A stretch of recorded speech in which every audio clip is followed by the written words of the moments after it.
Hey everyone, welcome to the Film Fund podcast. I'm your host, founder, and executive producer at the Film Fund, Thomas Verdi. I'm also an award-winning filmmaker, producer, and film festival judge. I started the Film Fund to give filmmakers an easier, alternative way to get their films funded. Instead of working on a screenplay, crowdfunding campaign, or grant application, you write one sentence pitching your film for a chance to receive up to $10,000 and other prizes to make it.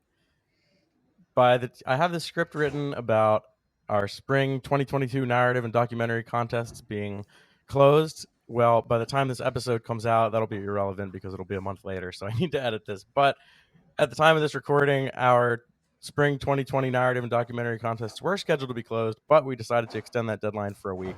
None of this matters to you because by the time this episode comes out, it will be irrelevant, so I need to edit this script. But go to thefilmfund.co to enter your one sentence pitch. We do hold contests regularly, so if you are listening at a later date, which you are, check the website at thefilmfund.co for the most up-to-date information. You write one sentence for a chance to receive up to $10,000 and other prizes to make your film. Today we have Omar Abreu. Hope I'm saying that right. Usually I go over the guest's pronunciation of their name before we start recording, but YOLO if people still say that. Omar, did I say that right? You did, yeah. Okay, sweet. Thank you so much for coming. Omar received a $400 Kit Split gift card to help with equipment rentals for his short film. And Omar, I'm so happy to have you on the show today. Could you give us a little bit of information about yourself? Sure. My name's Omar. I'm from New York. I'm an artist and filmmaker, hailing from the Bronx, born and raised. I'm a recent graduate of Parsons in fine art, so a lot of my work sort of merges filmmaking, video, and sculpture. Um, Very cool. Recently, yeah, it's really fun having sort of like a multidisciplinary approach to making, and um, I, uh, have been making films for about 2 years. I've also been working as a videographer and a director for the past 2 years, um, making videos for social, um, as well as shorts, and things like that, including the short that I pitched to Film Fund. There you go. That I'm able to get the ball rolling with the Kit Split gift card. Mhm. So Awesome. What are some of the highlights about your work? I know you mentioned it's kind of multidisciplinary sculpture. Um,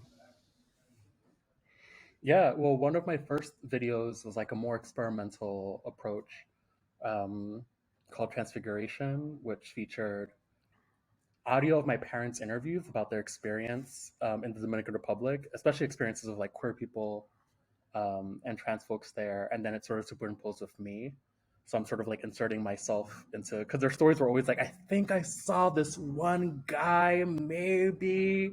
I don't know. I mean, it was like the 60s right. in GR. And so I sort of drew this line where I was interested in, they were looking at this person and they didn't know that this person would be like their future child in a way, Mm.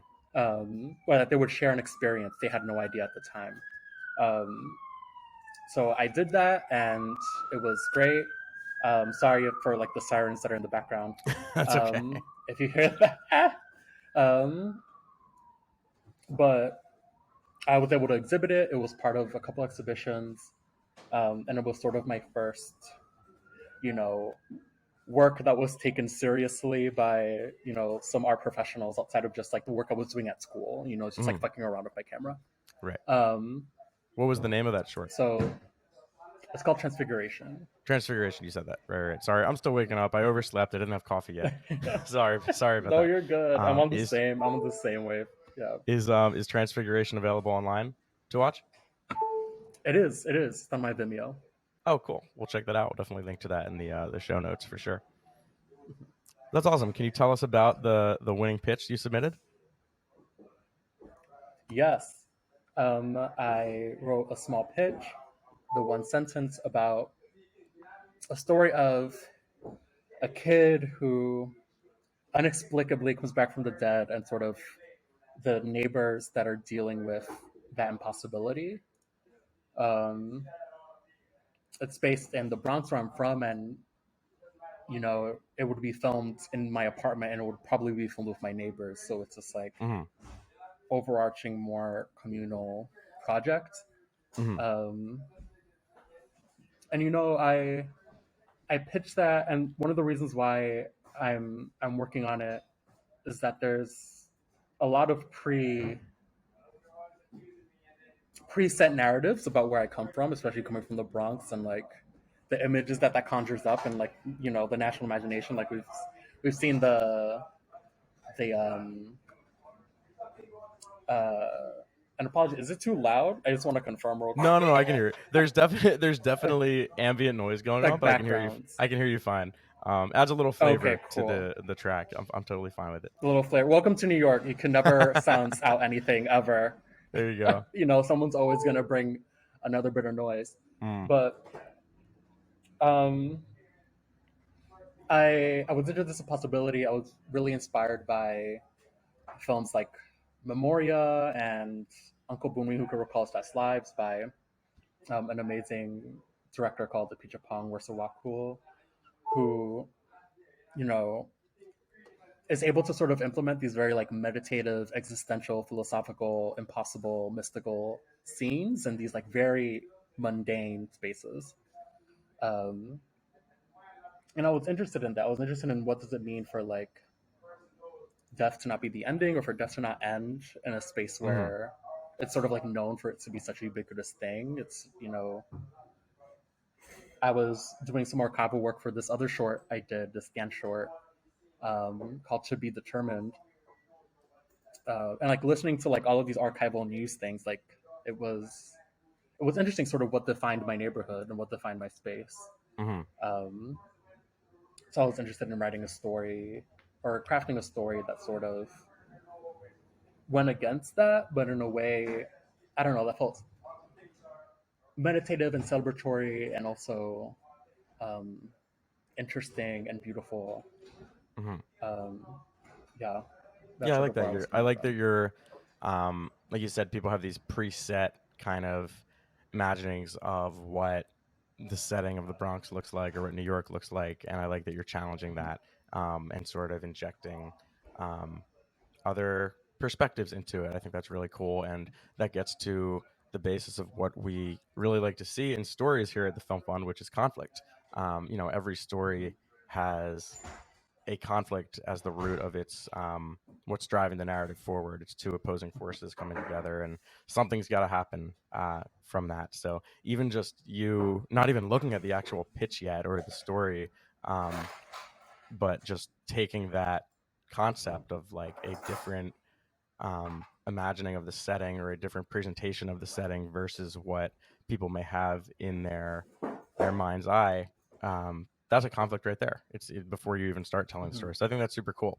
Um, Now I've been reading. Typically, the film fund we don't release the winning sentences until the films are released, but I have been reading Mm-hmm. some of them on the podcast episodes. Would you be comfortable with me reading it, or do you want to keep it a secret until we release the film? It's totally up to you. You could read it. I'm still in the really early stages, so Uh huh. if Okay. anyone feels drawn to it, hit me up. Let's So- let's make it together. Sounds good. So it is using funding to rent equipment and pay talent. A story unfolds in a Bronx community where death is ubiquitous, but when a local teenager returns from death, residents struggle with their new reality.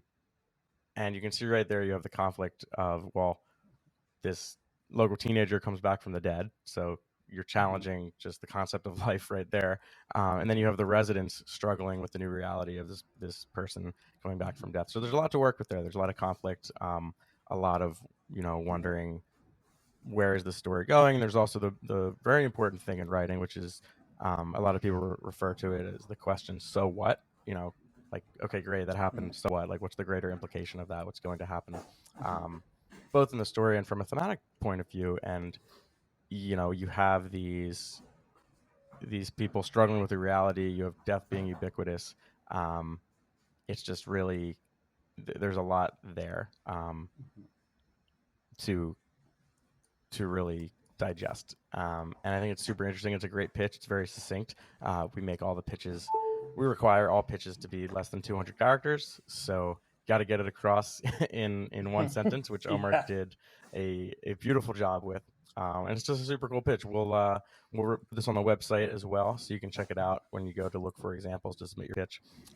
People are always asking me, what do you look for in entries, or how do I make this one Mhm. sentence? This is impossible. Well, we have a ton of real examples from real winning projects that we can post, like this one. So if you're listening, Yeah.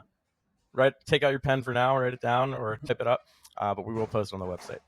So Omar, you said you draw inspiration from kind of your community, right? And your Mhm. life experiences. Could you elaborate a little bit more on that? I know you talked about the inspiration for your one film, but it's just such an Mhm. interesting um, and I think relatable way to create stories. I would love to hear some more about it.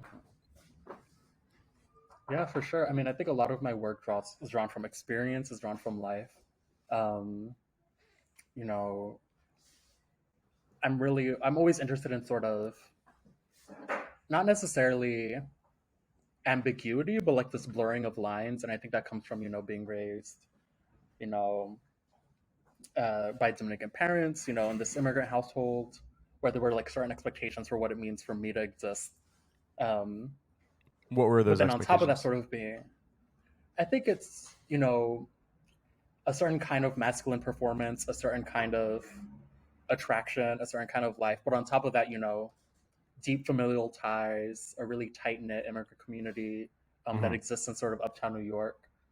Um, so there were these codes, some of which that I was able to sort of meet, and others that were a little bit more difficult for me to meet.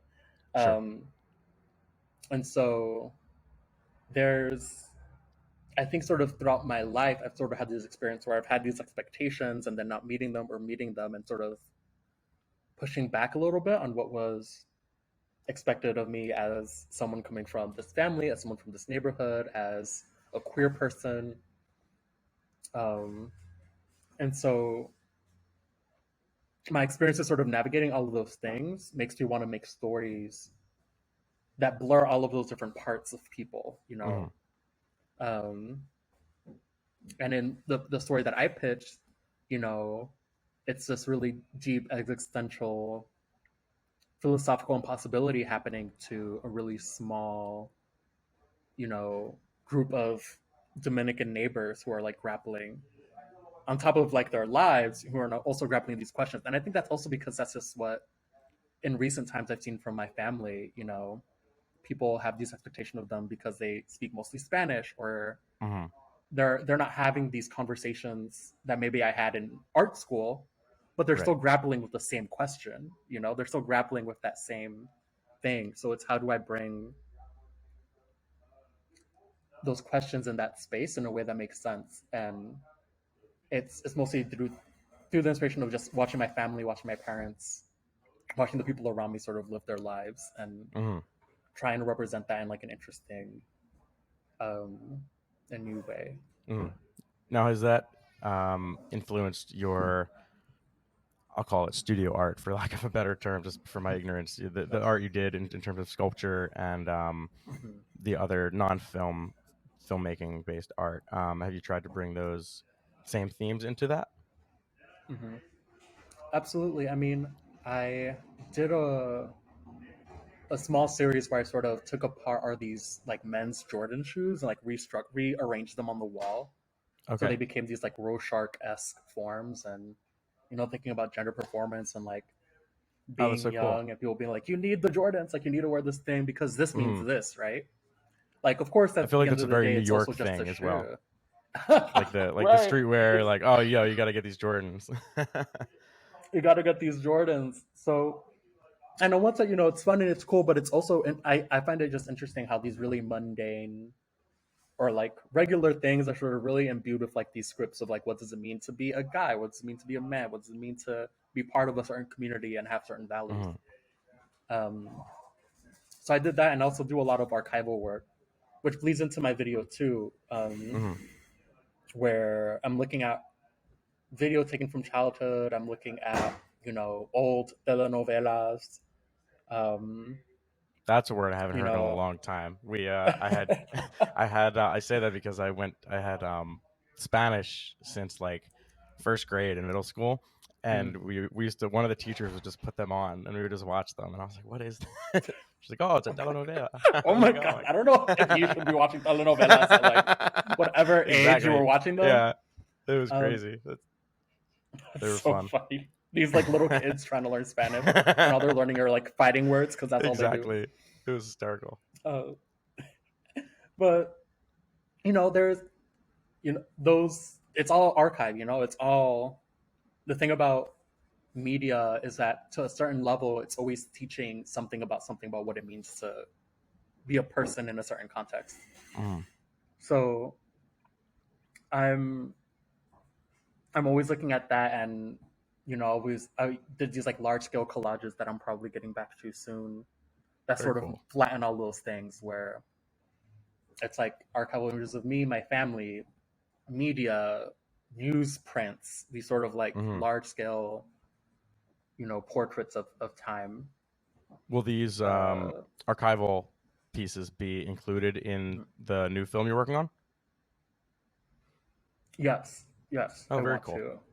That's I need to awesome. figure out a way, or I'm trying to figure out a way to do it in where it's able to like bleed into sort of the narrative structure, in a way Hmm. that like it's like this nonfiction but also fiction kind of. Sure. I mean, a good example is, I mean, I feel like everyone's talking about this movie, but for good reason. Everything, Everywhere, All at Once. Yeah, I still haven't seen it. I need to Um, see it.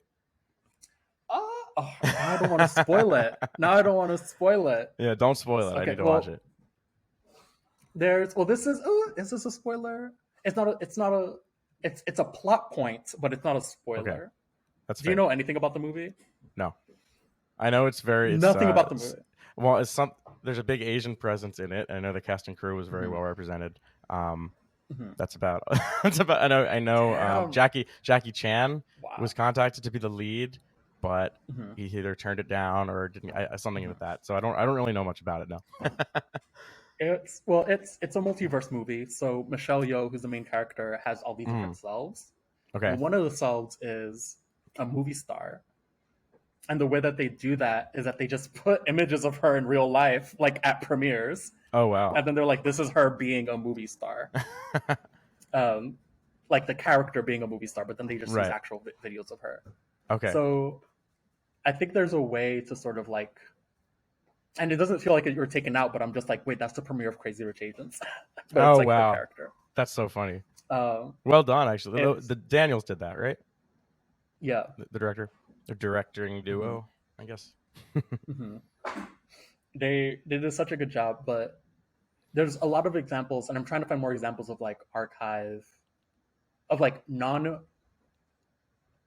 non-fiction archive and like Hmm. fiction narrative, and sort of like Hmm. how that works, because I feel like it's going to be pretty hard to try to just make everything up, Yeah. when there's so much material already there that I could be Hmm. using. Yeah, I mean, I think that's a great idea. It's definitely engaging, and that bit you mentioned about everything. Oh my God, I'm gonna butcher the title. Everything, everywhere, all at once. Is that Hmm. okay? Yeah. Yeah. Um, I feel like that just seems like such a creative way to blend like fiction with reality because you're using the real video clips, but relating it to this fictional storyline. I think that's super cool, and I am excited to see how you integrate that maybe similar technique into your film as well.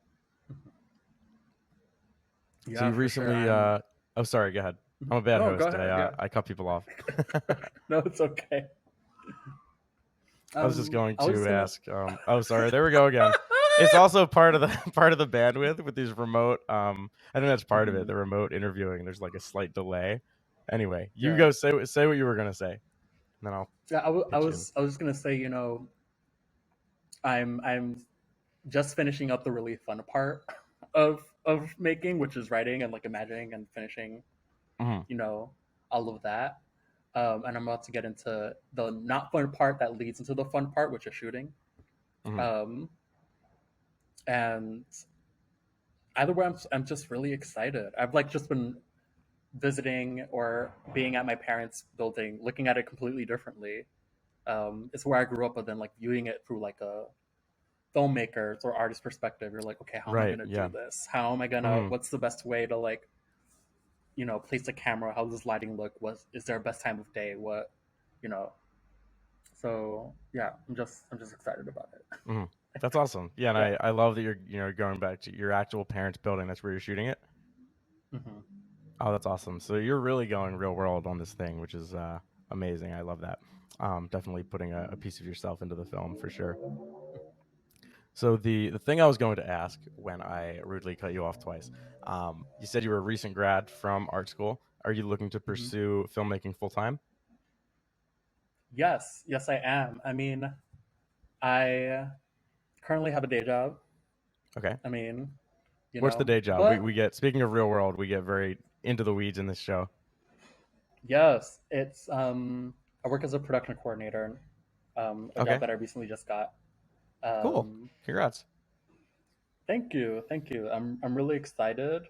Um, it's really nuts and bolts in a way that I sort of didn't get at art school. Art school is very esoteric, very like, oh, what if this is this and what does this mean? But then like it's not much like how do I do something?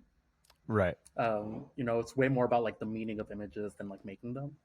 Hmm. Um, so it's been a really big crash course to filmmaking, but I still dedicate a lot of time to either my own personal projects or if someone needs a director and they're just like, hey, I'm just trying to make this video for social, or I'm just trying to do this short thing.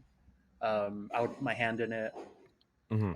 I am working on a film with my friend who I DP'd for, Cool. um, What'd you guys shoot and on? I'm sort Black Magic, Okay.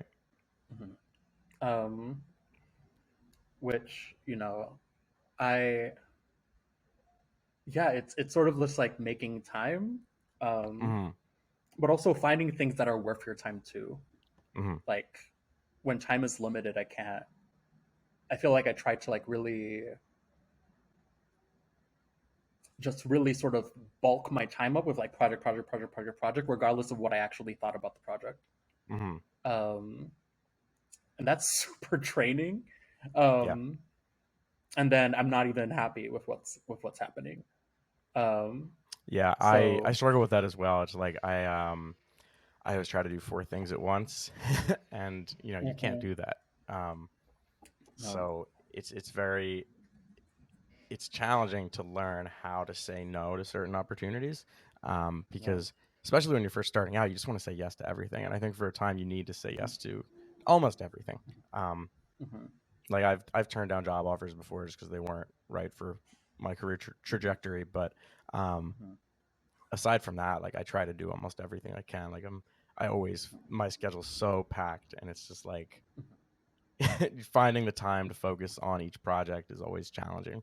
Um, I've got a lot of irons in the fire. If you even just look at mhm, our parent company's website, Discontent Media Group, it's mhm, there's the film fund, there's FF Branded, there's my own production company, then there's this NFT mhm, project for the the short film I directed and produced and wrote. And it's just like it's so much. And so I definitely yeah, um, I understand filling your schedule with a lot of things, but I think doing that you also find out what you're most drawn to, and mhm, maybe by hopping on, if someone's making stuff for social and it's from like a commercial aspect, maybe you'll learn like, oh, I really like commercial directing, mhm, or I like narrative, or it'll teach you like, oh, screw this, I like narrative better, I like this, using mhm, this archival media in um, narrative media a lot better than making commercials and things like that. So um, yeah, yeah, I think being busy is good, but I definitely mhm, feel you there in terms of like mhm, being drained by so much to do.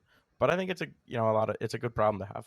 I'd rather be busy yeah. than twiddling my They're just thumbs sitting wondering, there, oh, what right, am I going to do today? right. Excuse me, but Oh, good. absolutely,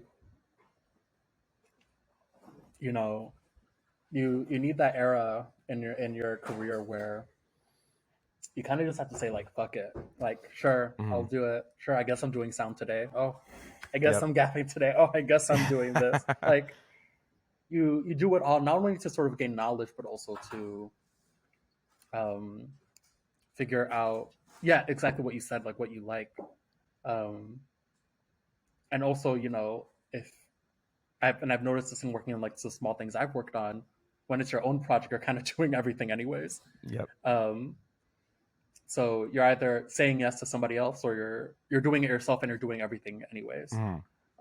Yeah, we're So getting it's this good. agency off the ground, FF Brandon. We have some big Mm-hmm. clients now, which I'm super excited about. We haven't released a Mm-hmm. project yet, so I don't know if I can say who they're for exactly. But the first couple of projects we added to their portfolio, one was for my friend who has a car consulting company. I was running sound. I was like holding the boom. I had the little task cam in my pocket. Yep. I was like, man, like this is my company, but it was a reality check. It's like, man, I'm really like doing everything today. I'm producing, Yep. I'm Yep. directing, I'm running sound. So sometimes, when you're building things, it's really on you.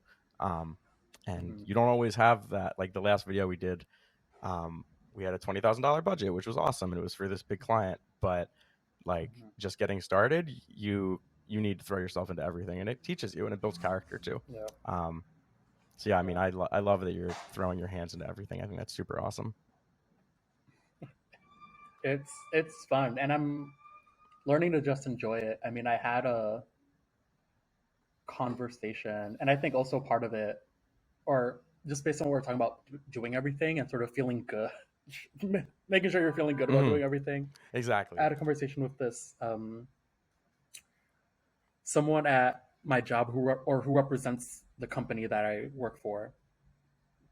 Did like a sales workshop, and he's a sales rep, but he's also for commercials, but he's also a executive producer. Okay. And he was talk about like, y'all are early, you pay your dues, you do it all, and you refine your craft, and like that's there's potential for like a really good, fun energy to come out of that, Hmm. instead of like viewing it as sort of this thing I have to do, Right. or like, oh, this is just like, you know, I have to go through the production ringer, and like I have to, be doing all of these things.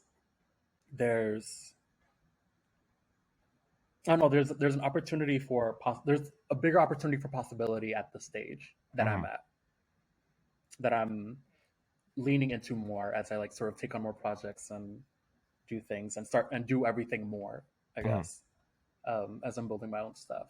Yeah, and it gives you an Uh, appreciation for other positions, and you really mhm, you it makes you better at your job, whatever that job may be. At the end of the day, if you realize one day, like I definitely want to be a director, um, or a producer.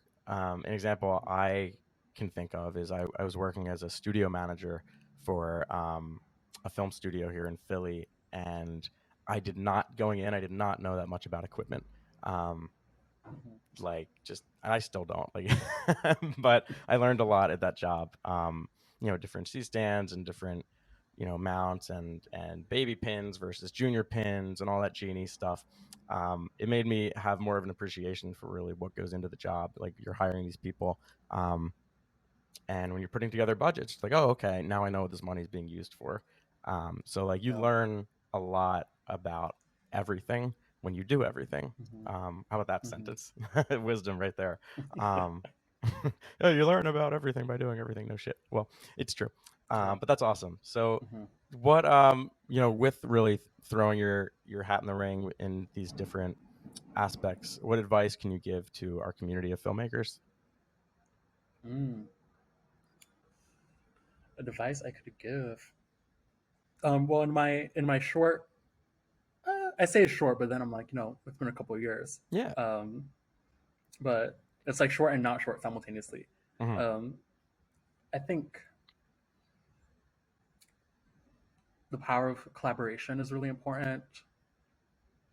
I've noticed in my own practice,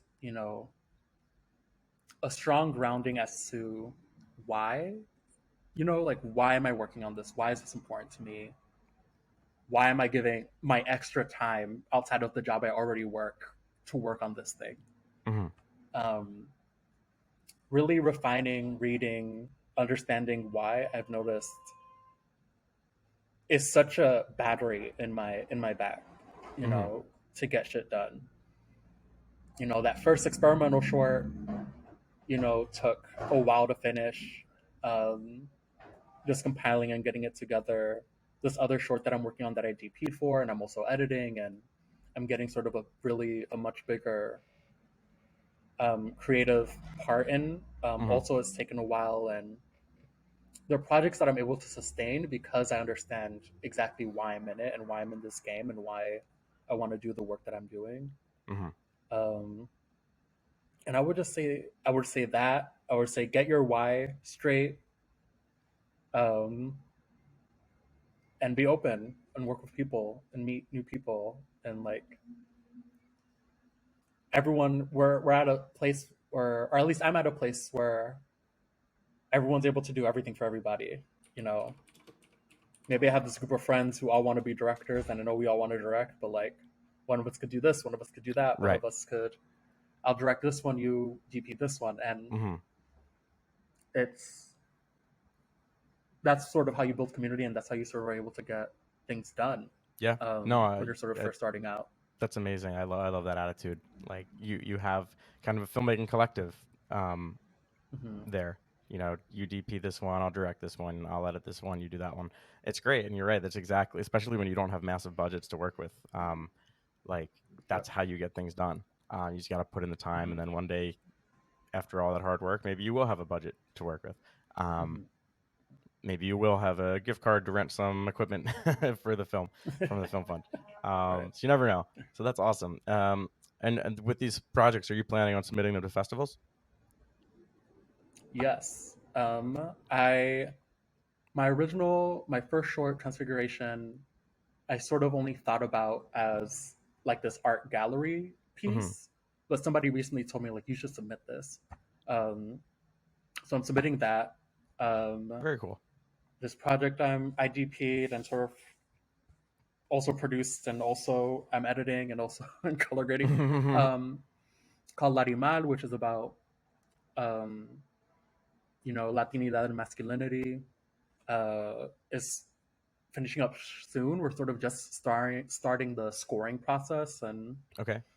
we're sort of in those final moments with it. We're planning on submitting that as well. Very cool. Um, and there's, yeah, definitely submitting that. Um, and that's it sort of for my festival. Mm-hmm. Well, my festival submissions are looking like so far. There's a Mm-hmm. documentary I'm going to work on over the summer, um, that I might And you also really submit do to keep as your well. hands full. That's a lot of projects. Yes, it is. As my body just comes out. Um, it is, but I've been lucky that these are projects that are fun. I understand why they're being made, and so it's a lot easier for me to give my energy and also take it Mm-hmm. slow. Like I'm not. There is no timetable. Mm-hmm. If it's one of the shorts that I DP'd, we both work full-time jobs. If it's just 1 or 2 nights a week that we meet up and we get it done, we get it done. But it's Mm-hmm. getting done. It's moving Yeah. way faster on, you know, the work on it little by little schedule than it is like trying to bang it out and then we're exhausted and then we have to Mm-hmm. like not touch it. Right. Um, so yeah, I think that's it. I think that's all that I'm working on. Awesome. And the status of your current Yeah. project, the Film Fund pitch, Mhm. that is, you said you're still writing the screenplay? I'm almost done with the screenplay. I pretty much have an outline of what I know I want to happen.